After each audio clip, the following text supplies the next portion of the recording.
Everybody, so I'm back for another Black History Fact of the Day. And so I want to talk about the history of the National Medical Association. Some of you who have your foot in the medical field may be familiar with it, but a lot of people aren't. So the National Medical Association is the nation's oldest and largest organization representing African American physicians and health professionals in the United States. And considering the nature of health amongst African Americans, the lack of health care, I figured this was important to know. During Black History Month in March, April, May, June, July, August, September, October, November, December, and January. Anyway, so established in 1895, the National Medical Association is the collective voice of more than 30,000 African American physicians and patients that they serve. The NMA was founded during an era in U.S. history when the majority of African Americans were disenfranchised through voting, through education, you name it. And Jim Crow laws dominated when it came to employment, housing, transportation, recreation, education, and medicine.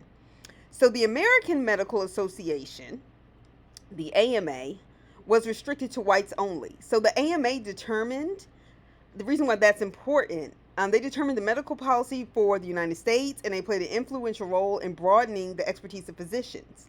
So when a group of black doctors sought membership into the AMA, they were repeatedly denied admission.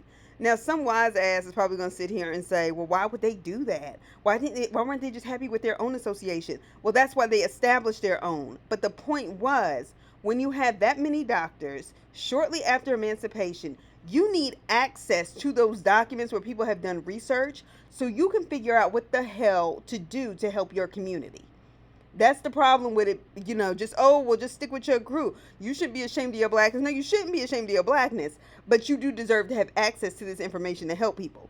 Anyway, so after being denied, the NMA was created for black doctors and health professionals who found it necessary to establish their own medical societies and hospitals.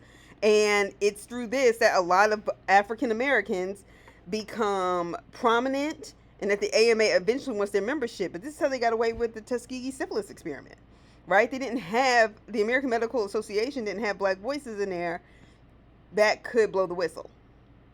So just think about that and the kind of things that people have sought to create. And, we don't always have to reinvent the wheel. Go join it. Go support it.